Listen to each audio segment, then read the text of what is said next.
నమస్తే.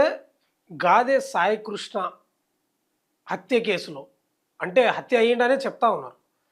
దహనం చేసిండ్రనే వస్తున్నాయి వార్తలు. అందుకు మనం కూడా అదే చెప్తా ఉన్నాం. ఈ కేసుకు సంబంధించి ఇప్పుడు సంచలనంగా మారింది కదా! తెలుగు రాష్ట్రాల్లో ముఖ్యంగా ఆంధ్రప్రదేశ్ రాష్ట్రంలో ప్రభుత్వం దిగొచ్చింది. వ్యవస్థ మొత్తం దీని గురించే మాట్లాడుకుంటుంది. అక్కడి ప్రజలు మొత్తం దీని గురించే మాట్లాడుకుంటున్నారు. సింగపూర్‌లో ఉన్నటువంటి చంద్రబాబు నాయుడు పర్యటన ముగించుకొని వచ్చినప్పుడే సచివాలయంలో సమీక్ష సమావేశం నిర్వహించి ఈ కేసుకు సంబంధించి ఏం జరిగిందనేది సీఎస్ను డీజీపీని పిలిపించుకొని పూర్తి స్థాయి సమాచారం సేకరించి విచారణ అధికారులను నియమించిండు.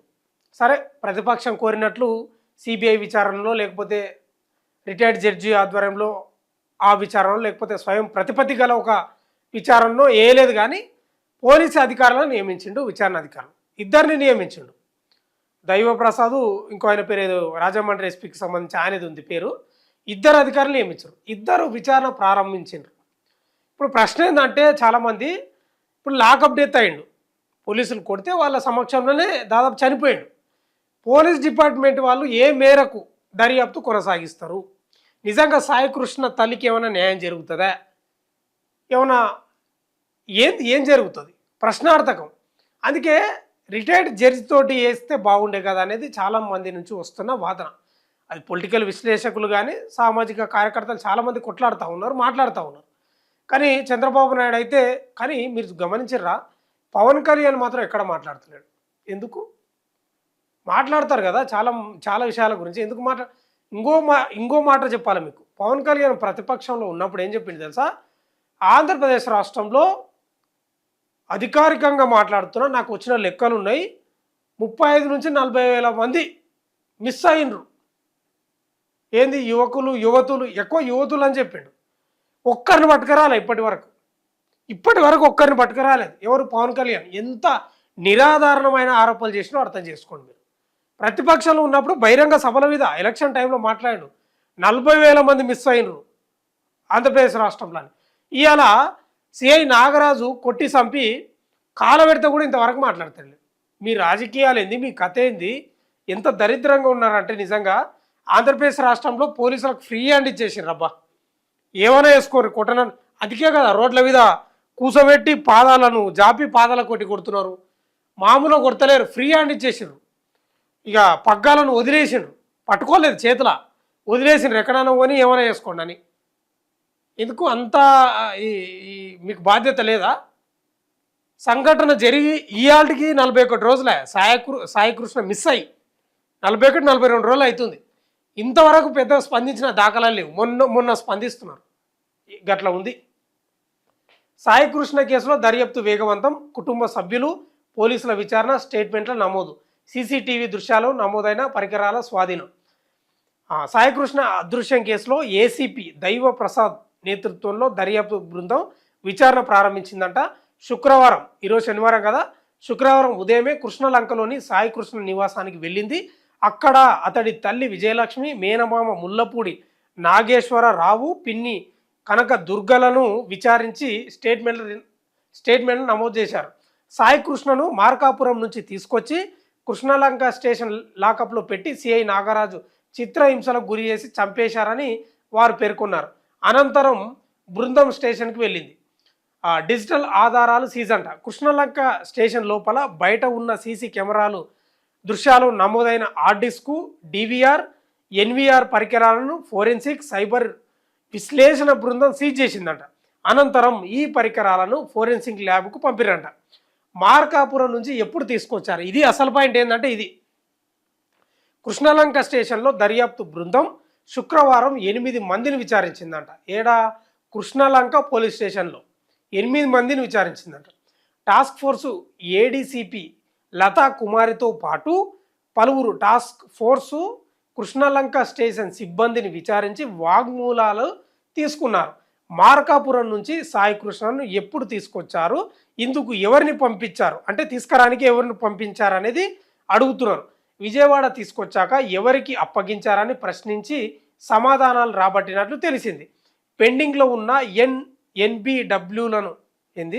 ఎన్బిడబ్ల్యూలను అమలు చేసేందుకే సిబ్బందిని పంపించినట్లు ఏడీసీపీ విచారించారని ఏడీసీపీ వివరించారని సమాచారం.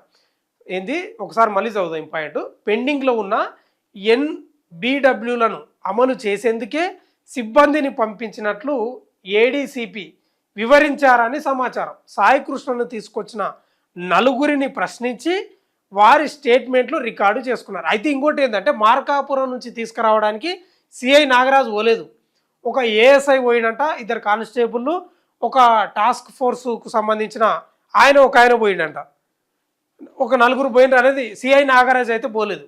ఇంకొకటి చూద్దాం. రంగంలోకి తూర్పు గోదావరి ఎస్పీ కూడా దిగిండు. అదృశ్యం వ్యవహారంపై విచారణ అధికారిగా నియమితులైన తూర్పు గోదావరి జిల్లా ఎస్పీ నరసింహ కిషోర్ శుక్రవారం విజయవాడ చేరుకున్నారు. తొలుత డీజీపీని ఆయన క్యాంపు కార్యాలయంలో కలిశారు. అనంతరం విజయవాడ సిపి రాజశేఖర బాబును కలిసి వివరాలు అడిగి తెలుసుకున్నారు.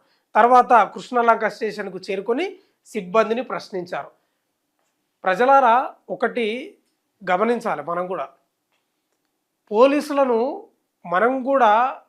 మనం ఆనాడు దిశ కేసుకు సంబంధించి ఆయన పేరు సజ్జనారు ఏదో ఎన్కౌంటర్ చేస్తే పూలదండలు, పూలు, చప్పట్లు, కేకలు, గంతులు అంటే మనమే పోలీసులను ప్రోత్సహిస్తున్నాం, మనమే రెచ్చగొడుతున్నాం. పోలీసులు చేసింది కరెక్టే అని చెప్తున్నాం. అంటే చట్టం గిట్టం అవసరం లేదు, ఈ రాజ్యాంగం అవసరం లేదు, ఆర్టికల్స్ అవసరం లేదు, చట్టాలు అవసరం లేదు, కోర్టులు అవసరం లేదు. అది వాడు చేసిండా ఎవడు చేసిండో అది కూడా అవసరం లేదు మనకు. వాడిని చంపాలి అంతే, వాడిని చంపాలి. చంపితే కథం. ఇక గొప్పోడు, శూరుడు, ధీరుడు, గబ్బర్ సింగు, ఇక ఎన్కౌంటర్ స్పెషలిస్టు అని మనమే రెచ్చగొడుతున్నాం. ఇది బంద్ చేసుకోవాలి. ఇది బంద్ చేసుకోవాలి. ఇప్పుడు కోర్టు కూడా ఈ దిశ కేసుకు సంబంధించి కూడా గతంలో కోర్టు కొన్ని ఆదేశాలు జారీ చేసింది. ఇంకా అనుమానాలు ఏంటంటే వాళ్ళే వేసిండ్రా ఇంకెవరన్నా ఉన్నారా, నిజంగా వాళ్ళే వేసిండ్రా ఇంకెవరన్నా పాత్ర ఉందా, అసలు వాళ్ళు చేసిండ్రా, ఏంది ఆధారాలు ఏమున్నాయి మీ దగ్గర, మీరు ఏం సేకరించిండ్రు, చాలా ప్రశ్నలు వేసింది. నిజంగా ఒకటి మాట చెప్పుతున్నా మీకు, ఇది చాలా డేంజర్ తెలుసా. తక్షణమే రిజల్ట్ రావడం అనేది చాలా డేంజర్. మనం ఏదో గమనిస్తలేము, ఏదో మనకు ఎమోషనల్గా అప్పటికప్పుడు మనకు రిజల్ట్ రావాలనుకుంటున్నాం, కానీ చాలా ప్రమాదం తెలుసా. ఎవడో చేసి ఎవరి మీద నూకితే వాని కూడా సంపాల్సిన పరిస్థితి వస్తుంది. అట్లా చాలా ఉన్నాయి. చెయ్యని తప్పులకే జైలల్లో ఏండ్ల కొద్ది ఉన్నోళ్ళు కూడా ఉన్నారు. అలాంటిది మనమే ప్రోత్సహించడం జరుగుతుంది. మనమే అంటే మనమే రెచ్చగొట్టి పోలీసులను వాళ్ళకి బిరుదులు ఇస్తున్నాం. స్పెషల్ ఎన్కౌంటర్ అని ఇట్లా గన్ను పెట్టుకొని ఆయనే నిలబడడం, ఇవన్నీ చేయడం వల్ల మనకు ప్రమాదం. సమాజంలో రాజ్యాంగ వ్యవస్థకు, రాజ్యాంగానికి, ప్రజాస్వామ్యానికి, చట్టాలకు తూట్లు పొడవడమే 100%. ఏం లేదు, పోలీసులు చేయాల్సిన పని ఏంది ఎన్కౌంటర్, ఇవి కాదు. వాళ్లకు కొట్టే అధికారం అసలే లేదు. ఏమన్నా పట్టుకొచ్చి ఛార్జ్షీట్ దాఖలు చేసి ఆ యొక్క ఆధారాలను కోర్టుకు సమర్పించాలి, అంతే వాళ్ళ పని తప్ప వాళ్ళు ఎన్కౌంటర్ చేయాలి, కొట్టాలి, తిట్టాలి, ఇవి అస్సలు లేవు. ఇది కూడా మనం గమనించుకోవాలి. 100% ప్రజల తప్పు కూడా ఉంది ఈ అంశంలో. పోలీసులను మనం ఏదో దైవ సంభూతులుగా, వాళ్ళకు స్పెషల్ అధికారాలు ఉన్నట్టు, స్పెషల్ చట్టాలు ఉన్నట్లు మనమే రెచ్చగొట్టి ఇలా ప్రాణాలు పోగొడుతున్న పరిస్థితి మన మీద కూడా ఉంది. కాబట్టి అది మార్చుకోవాలి. విచారణ మరి ప్రారంభమైంది, ఏమైనా నిజాయితీగా జరుగుతుందా, మరి ఆ సీసీటీవీ ఫుటేజ్లు ఉన్నాయా పోయినవా ఏందో తెలియదు. కానీ ఇప్పటి వరకు సాయి కృష్ణను చూపిస్తలేరంటే కనీసం బూడిద కూడా తెచ్చి చూపిస్తలేరు. మరి కోర్టు ఏం చెప్పింది, 29 లోపు కోర్టు ముందు కోర్టులో ప్రవేశపెట్టండి అనేది. మరి ఇక ఆ రోజు సిఐ నాగరాజు పాల్గొన్న నలుగురు 5 మంది ఉన్నట్టున్నారు, 6 మంది, వాళ్ళంతా బూడిదే మరి కుండలో తీసుకుపోయి ఇట్లా ప్రవేశపెడతారేమో చూడాలి. మరి చూస్తూనే ఉండండి మన తొలి వెలుగు.